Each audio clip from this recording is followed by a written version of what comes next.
Hola, ahora hablaré de la primera hora de la sexta sesión que tuvimos el 13 de abril. Creo que primero de todo tendría que hablar del calentamiento, que para mí fue muy interesante a la hora para enfocar el saber escuchar a los demás. Porque estas dinámicas con los ojos cerrados, que el principio era guiar a su compañero a orientarle en el aula, fue una muy buena manera de darnos cuenta de esta manera además de estar con los ojos cerrados, para mí, yo lo vinculé a ser discapacitado. Y claro, ponerse en la piel de una persona que podría tener la discapacidad esta la necesidad que se puede tener del otro para apoyarse y poder que esta persona la pueda guiar en todos los sentidos de su vida. Creo que es muy bueno que el terapeuta sea capaz de ponerse en la piel de su usuario o al menos tener empatía. ¿Por qué? Porque es muchísimo más fácil de tratar con una persona cuando nos damos cuenta realmente de su condición real. No hace falta leer artículos sobre lo que es una discapacidad o otra enfermedad. Creo que nos tenemos que de verdad que tenemos que interactuar con el individuo en sí, no su enfermedad, no, sino realmente la persona que es y el individuo y este ser humano.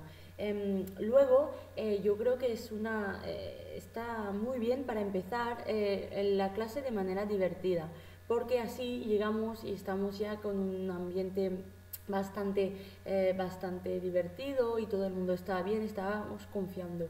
Pero cuando empezamos con estas dinámicas, realmente no sabía hacia dónde iba.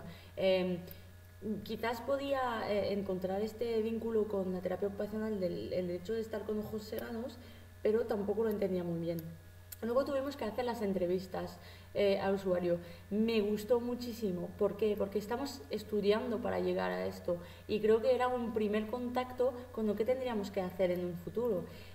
Fue bastante difícil. ¿Por qué? Porque con el poco conocimiento que tenemos de las pocas horas que hemos tenido de clase, nos resultó muy difícil y además con unas personas observándonos, saber actuar frente a un usuario es muy complicado y tenemos mucho que reflexionar sobre primero de todo tenemos que reflexionar sobre nosotros antes de poder llegar a saber hacer una entrevista y ser consciente de que la comunicación que tenemos con el otro, la comunicación verbal y no verbal, es muy importante porque le transmite un mensaje.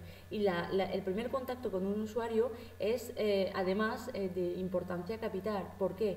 Porque en este primer contacto se engendrará la confianza o al revés, el usuario se pondrá a distancia con el terapeuta porque no se sentirá cómodo o no se sentirá apoyado. Entonces tenemos que saber que la comunicación, esta impresión que damos en la primera sesión que podemos tener con una persona, es muy importante cuidarlo muy bien. Por eso mismo estuve buscando bibliografía y la encontré en el libro El arte de comunicarse de Thierry Tournevis. Él habla de dirigirse a alguien en su importancia y ahora voy a citar un texto suyo que para mí es clave en la terapia ocupacional.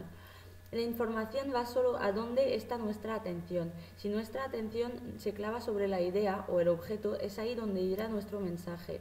Este se perderá sin que nos demos cuenta y no llegará hasta el sujeto, nuestro interlocutor. Tal vez volverá a nosotros un poco después, como puede ocurrir con una carta que hayamos enviado con la dirección equivocada.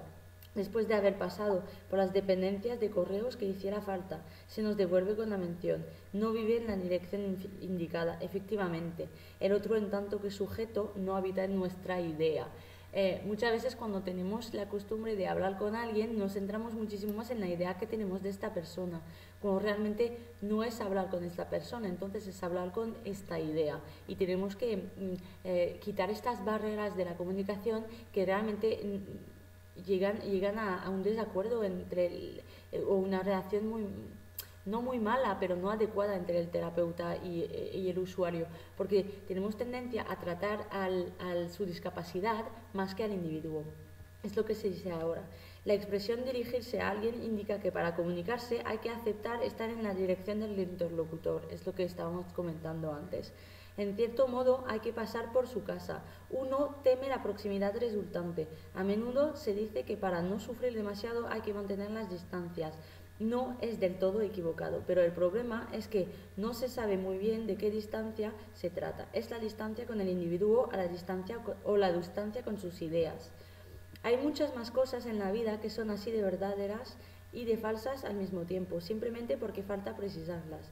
Se puede decir que nunca se está demasiado cerca del otro como individuo, pero que el riesgo es estar demasiado cerca de sus ideas como objeto. Aquí es lo que acabamos de comentar. Si intentamos comunicarnos con alguien que tiene problemas, la distancia debe tomarse con sus problemas, no con él. Si no, como confundimos el objeto con el sujeto, tenemos la tendencia a estar tan cerca de sus problemas que los vivimos en su lugar. Resulta algo realmente tan desestabilizador que preferimos entonces, para preservarnos, alejarnos de este individuo tan problemático. Esta reacción también se observa entre el personal sanitario. Cuando el dolor de los otros les llega mucho, hay toma de distancia, haciendo primar el problema sobre el individuo, porque siempre se quiere luchar contra este problema, es la misión. Eso es lo que podemos parecer nosotros los terapeutas, porque nuestra misión es ver a la persona que en mejor estado, mejorar su condición, su autonomía. Y creo que tenemos esta tendencia a querer más y querer querer hacer el problema nuestro y arreglarlo nosotros, lo que obviamente luego genera mucho malestar. A veces se ve a sanadores que sinceramente han querido ponerse al servicio de los otros, pero quienes saturados de sufrimiento se alejan de él. Esto es doblemente doloroso para ellos, ya que sienten que no vuelcan toda la dimensión de esfuerzos deseada en sus cuidados. El resultado en ellos es un endurecimiento o la desmotivación. Eso es la clave de esta cita que acabo de leer. ¿Por qué? Porque el terapeuta tiene que ser consciente de que está tratando primero de todo con un usuario, que la reacción que puede tener con él tiene que ser de terapeuta a usuario y nada más. Y la segunda cosa es que su discapacidad, su enfermedad o su problema no tiene que ser algo suyo. Realmente hay que tomar una distancia con el problema y hay que saber tratar al individuo como ser humano y no como ser diferente o no como entidad con enfermedad. Es un ser individual, un ser como tú, como yo, como cualquiera, y entonces creo que es en esto que se quería enfocar su análisis Tournevis. Y ahora hablaré de José Guimón, que habla en su libro Manual de Terapias de Grupo, habla de las cualidades personales que tienen que tener un terapeuta de grupo, y me pareció importante saber lo que podíamos llegar a tener, llegar a obtener y luchar para tener estas cualidades para ser un buen terapeuta. Grotjan propone que hay ciertas cualidades necesarias para un profesional que desee trabajar con grupos. La espontaneidad, que con los años se aprende a utilizar como un medio técnico, la confianza en sí mismo y en los otros, la fortaleza del yo, que le permita, sin embargo, cambiar de rol en función del tipo de paciente, el sentido del humor, con el fin de evitar una infantilización del grupo, y que permite a los pacientes percibir al terapeuta como una persona real opuesta a la imagen transferencial idealizada del Padre Omnipotente. La capacidad de utilizar la contratransferencia de manera apropiada, permitiéndose de vez en cuando reaccionar espontáneamente bajo su efecto, la capacidad de aceptar sus errores técnicos, la capacidad de actuar no solamente como intérprete, sino como observador y participante de la psicoterapia. Yo creo que aquí, se basaba en el psicoterapeuta, pero lo podemos vincular con la terapia ocupacional. Lo que se dice aquí es que un terapeuta, si quiere que su tratamiento con una persona sea eficiente, tiene que tener unas cualidades muy bien definidas, que son el trato de la persona es muy complicado realmente, y aquí es lo que creo que no hace falta decir nada más, porque ha resumido bastante bien la cantidad de cualidades que se debe tener un terapeuta. Luego yo hablaré de la metodología. Entonces yo creo que esto de la entrevista fue de lo mejor que hemos podido hacer en esta asignatura, porque realmente en cada sesión ha sido algo nuevo, ha sido algo relacionado con la terapia ocupacional, perdón. Pero no ha habido esto de aplicar todo lo que habíamos aprendido hasta aquí y enfrentarse a sus miedos de ser terapeuta, porque vamos a tener dentro de 3, 4 o 5 años, vamos a tener que enfrentar con estas terapias, con estas entrevistas. Y creo que nosotros tenemos muchas ganas de empezar algo porque tenemos vocación para este trabajo, y creo que hacerlo en clase es muy bueno, y en este nivel para darnos aún más motivación para seguir conociendo y aprendiendo a lo largo de las clases. Lo de los ojos cerrados es el mejor calentamiento que pudimos hacer realmente. ¿Por qué? Porque fue muy divertido.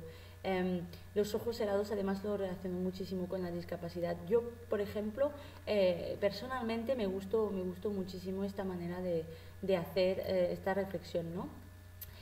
Luego, en la tercera parte del diario, hablaré realmente de el aprendizaje que tuvimos todos, y la manera en esta clase realmente, y en esta primera, hemos madurado y crecido como terapeuta y como grupo, porque nos hemos dado cuenta todos de que nos quedaba mucho por delante, pero a la vez nos hemos dado cuenta de que hay mucho que hacer y que tenemos muchas cualidades para poder ser terapeutas, y eso es una motivación importante.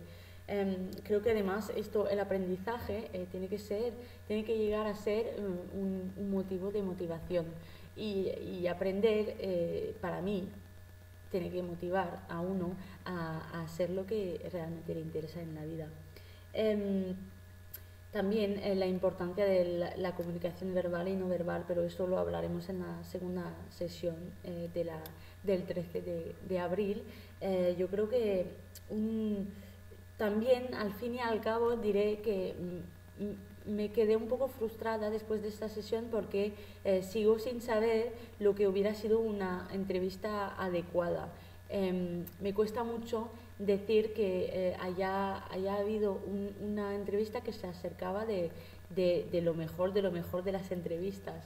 Creo que fue esto, ¿no? Mi frustración de no poder llegar más en el debate y hablar más de lo que hubiera podido ser una entrevista considerada como buena.